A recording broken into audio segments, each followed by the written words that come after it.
This is Real News Media TV, coverage you can trust. Please like, share, subscribe, and hit the notification bell. Select all for daily news updates. Good afternoon, my Real News Media TV family. Welcome back to the channel for another news update for April 25, 2023. And in the news this afternoon, more than 40 employees facing possible prosecution for failing to file statutory declarations. The Integrity Commission has referred 45 employees of the Transport Authority to its Director of Corruption Prosecution after they failed to file statutory declarations for 2019 and 2020. The employees, including senior staff, have all been found in breach of the Integrity Commission Act, which compels public employees who receive emoluments of $3.5 million or more to submit declarations to the Director of Information and Complaints outlining their assets, liabilities, and income. The Integrity Commission issued warning signals in late 2021 that it had started the process of preparing files for public officials with outstanding statutory declarations to be referred for prosecution. In a special report to Parliament on the status of statutory declarations, the Commission said going forward, it would also take similar action against those who have statutory declarations that are to be filed as at December 31, 2021. The Commission said although there has been a gradual increase in the compliance rate from 58% to 66.89% as of March 2021, there were 13,393 statutory declarations from public officials outstanding for 2020. The vast majority of those alleged to have committed the infraction, according to the report tabled by the Commission in Parliament last week, are route inspectors.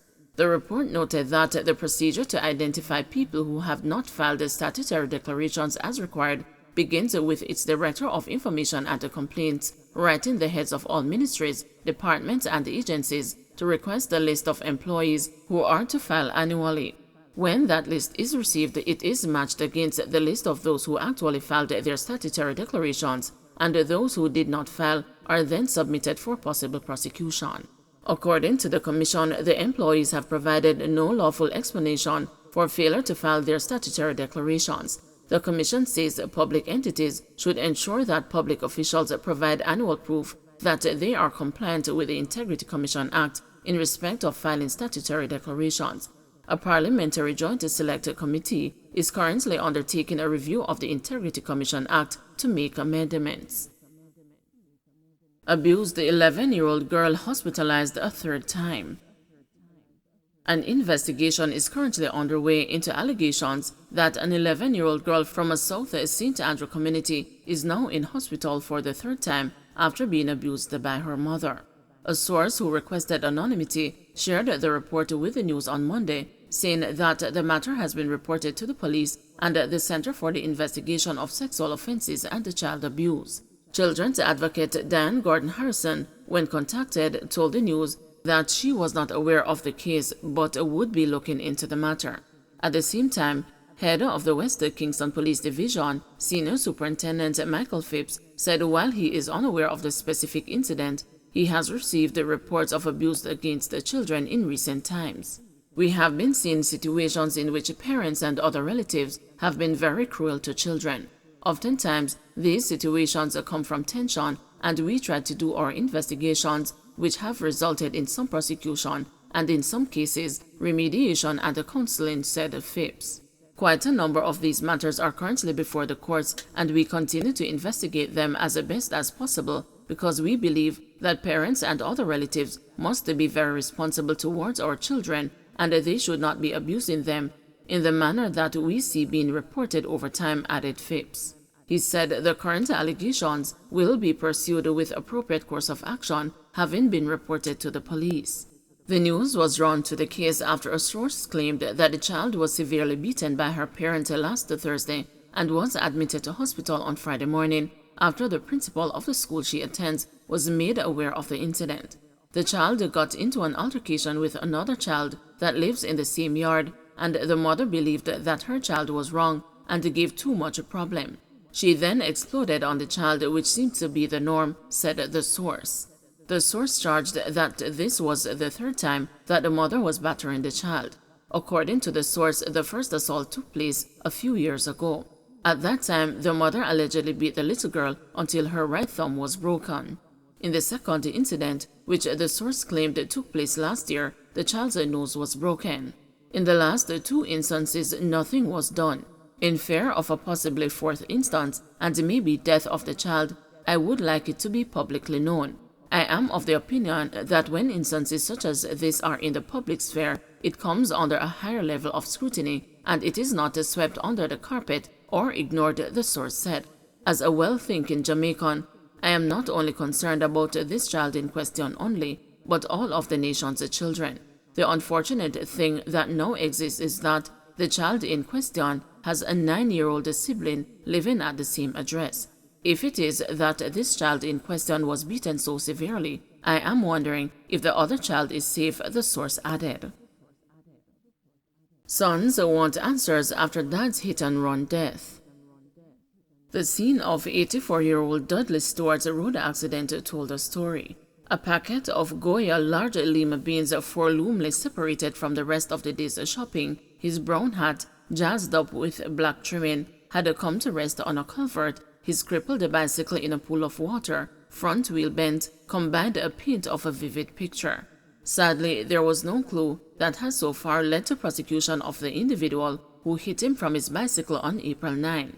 A passing motorist gathered Stewart's broken body from the Folly Road and took him to Port Antonio Hospital, but he died 3 days later. Fondly called Mass Papa, the elderly man had planned to cook a chicken for Sunday dinner and was on his way to get water when he was hit from his bicycle. 3 water jugs and his shopping bag with the purchased poultry were among items at the scene. Stewart's sons have been gutted by the abruptness with which he has been wrenched from their lives.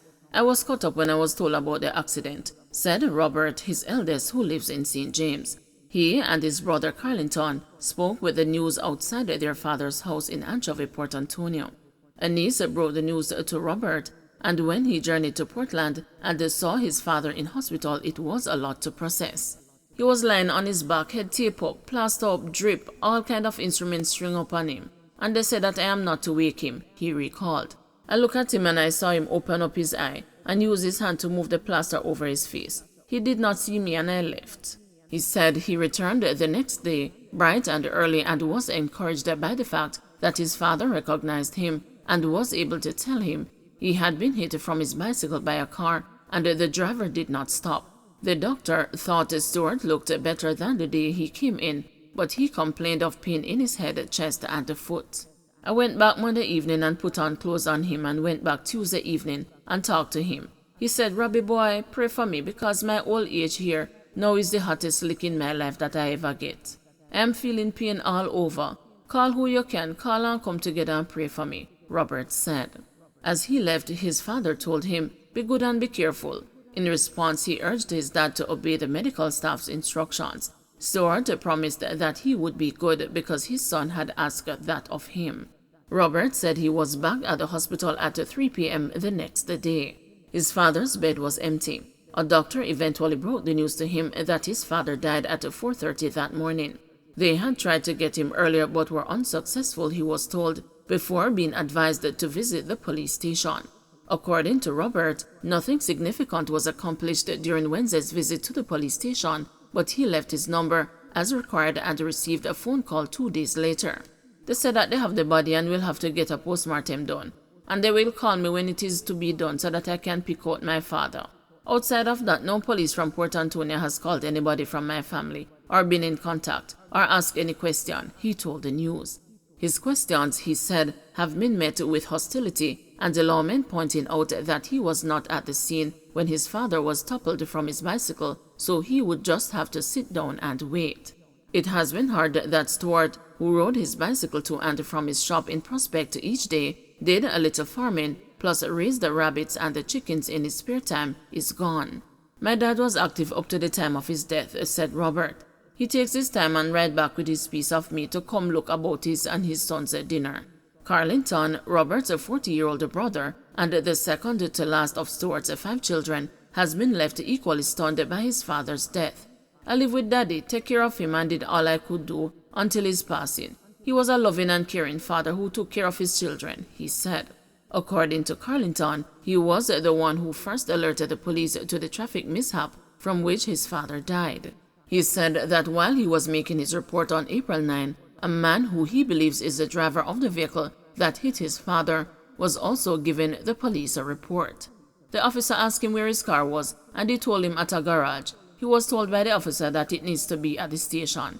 The officer made a call to get a record to take up the car, Carlington said, adding that he left his and Robert's number with the cops, but up to April 24, they had not yet been called with an update. Also, according to police sources, the driver was warned for prosecution and for careless, dangerous, and reckless driving. We all are devastated, the whole family, said Carlington.